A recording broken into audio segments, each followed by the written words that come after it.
Ali karamallahu wajhah, sesungguhnya Nabi Muhammad di akhir hayat beliau, pada detik-detik terakhir nafas beliau, aku melihat beliau menggerakkan bibirnya dengan 2 kali gerakan.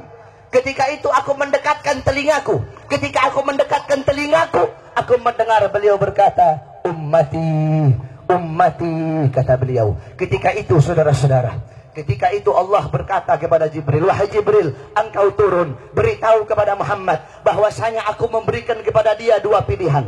Apakah dia akan memilihku atau dia memilih dunia? Kalau dia memilih dunia, akan aku panjangkan umurnya. Kalau dia memilihku, katakan kepadanya akan datang kematiannya pada hari ini. Datang Jibril membawa pesan tersebut, kemudian disampaikan kepada Nabi. Kata Nabi, wahai Jibril, sampaikan kepada Allah bahwasanya aku lebih memilih Allah subhanahu wa ta'ala. Kehidupan yang sebenarnya bagiku bukan dunia. Kehidupan yang sebenarnya bagiku ketika ruhku berpindah berjumpa kepada Allah subhanahu wa ta'ala.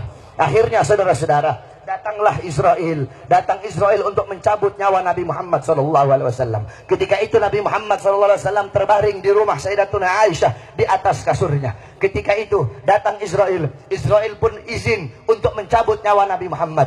Apa kata Rasulullah SAW? Ketika itu ditemani oleh Jibril. Ya Khalili Jibril, wahai kekasihku Jibril, aku belum puas meninggalkan umatku kalau belum diberikan jaminan oleh Allah subhanahu wa ta'ala. Pergi Jibril menemui Allah subhanahu wa ta'ala. Fa'ahallahu ta'ala ala Jibril, basyirhu ya Jibril, innahu awwalu nasin khariju minal ardi idha bu'isu wa sayyiduhum idha jami'u, fabasyirhu innal jannah muharramatun alal umam qabla an tadkhuluha ummatuh. Wahai Jibril, sampaikan kepada Muhammad, dia manusia yang pertama kali akan aku bangkitkan di hari kiamat dan menjadi manusia yang memimpin seluruh manusia kelak pada hari kiamat. Dan sampaikan kepadanya jaminan dariku bahwasanya sorga aku haramkan untuk dimasuki oleh siapapun sebelum sorga dimasuki oleh umatnya. Ini jaminan dariku wahai Jibril. Nabi Muhammad pada saat detik-detik terakhir nafasnya tidak memikirkan diri beliau, keluarga beliau, anak cucu beliau. Yang beliau pikirkan kalian sebagai umat, saudara-saudara. Apakah cukup sampai di situ? Tidak. Tidak cukup sampai di situ. Dicabut nyawanya Nabi. Dicabut nyawanya Nabi. Ketika dicabut nyawa Nabi Muhammad, Nabi mendesah. Ketika dicabut nyawa, Nabi berlirih.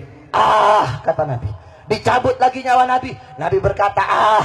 Di samping Nabi Muhammad ada sebuah cawan berisi air. Beliau letakkan tangan kanan beliau. Beliau usapkan keringat, peluh-peluh keringat-keringat yang keluar di wajah beliau. Beliau berkata, ya Khalil ya Israel, wahai kekasihku Israel, apakah seperti ini rasa sakit dicabut nyawa wahai Israel? Saudara-saudara, Nabi Muhammad yang sholat sampai kakinya bengkak, Nabi Muhammad yang sholat sampai kakinya keluar nanah, merasakan sakit ketika dicabut nyawa. Bagaimana dengan orang-orang yang lalai dari sholatnya, saudara-saudara? Nabi Muhammad, manusia yang paling mulia, khairul khalqillah, khairul wafa, wa bahrus safa, merasakan sakit ketika dicabut nyawa. Bagaimana dengan para pendosa? Bagaimana dengan orang-orang yang durhaka kepada Allah subhanahu wa ta'ala? Dicabut nyawa Nabi Muhammad SAW. Kata beliau, apakah seperti ini rasa sakit dicabut nyawa? Kemudian Israel pun berkata, iya ya Rasulullah, seperti inilah rasa sakit dicabut nyawa. Kemudian Israel berkata, Rasulullah berkata, wahai Israel, apakah rasa sakit seperti ini juga yang nanti akan dialami oleh umatku? Apa kata Israel? Iya ya Rasulullah, rasa sakit seperti inilah yang nanti akan dialami oleh umatmu. Mendengar itu Nabi Muhammad menangis. Itu tangisan terakhir Nabi Muhammad. Itu tangisan air matanya Nabi yang terakhir sebelum beliau wafat. Beliau mengangkat tangan, doa terakhirnya Nabi, harapan terakhirnya Nabi, doa yang menutupi kepergian Nabi Muhammad, doa yang menutupi wafatnya Nabi Muhammad. Beliau mengangkat tangan, mengadahkan tangan kepada Allah subhanahu wa ta'ala. Allahumma khaffif ala ummati fi sakratil maut. Ya Allah, ringankanlah. Ya Allah, permudahkanlah sakratul maut umatku. Ya Allah, ya Allah, aku nabi mereka, aku pemimpin mereka, aku penanggung jawab mereka. berikan seluruh rasa sakit sakratul maut mereka kepada aku ya Allah.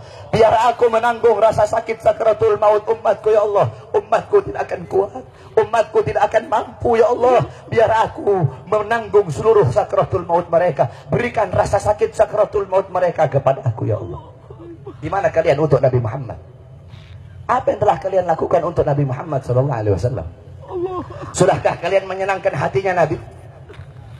Sudahkah kalian mengorbankan jiwa, nyawa, darah, harta kalian untuk Nabi Muhammad SAW? Para sahabat-sahabatnya Nabi mengorbankan jiwanya, nyawanya, darahnya, hartanya. Sumayyah, wanita yang tua renta, dipaksa keluar dari ajarannya Nabi. Dikubur setengah badan, ditombak, keluar isi perutnya, dicambuk. Hei Sumayyah, keluar kamu dari ajaran Nabi. Apakah Sumayyah lebih memilih kesenangan dunia? Apakah Sumayyah lebih memilih kebebasan dunia? Sumayyah lebih memilih mati daripada harus meninggalkan ajaran Nabi Muhammad. Allahu Akbar. Bilal ibn Rabah dikasih batu yang besar, dicambuk, dipaksa keluar, dipaksa meninggalkan Nabi, meninggalkan syariat Nabi, meninggalkan Al-Qur'annya Nabi. Apakah Bilal lebih memilih kesenangan dunia? Apakah Bilal lebih memilih kebebasan dunia? Apa kata Bilal? Walaupun tubuhku dipotong-potong menjadi bagian-bagian yang kecil untuk menghentikan kecintaanku kepada Nabi, dengan dipotong-potong tidak akan berhenti kecintaanku, malah dengan dipotong-potong hanya akan menambahkan kecintaanku kepada baginda Nabi besar. Allahu Akbar. Setelah Nabi Muhammad SAW wafat, para sahabat itu tidak ada gairah hidup, saudara-saudara. Ada seorang wanita yang dimana galat li Aisyah, ya Aisyah, ikshif li qabrin Nabi. Wahai Aisyah, hingkapkan, bukakan bagiku kuburnya Nabi. Dibuka kuburnya Nabi, masuk ini perempuan di depan kuburnya Nabi. Fabakat hatta matat. Itu wanita menangis depan kuburnya Nabi sampai dia mati saat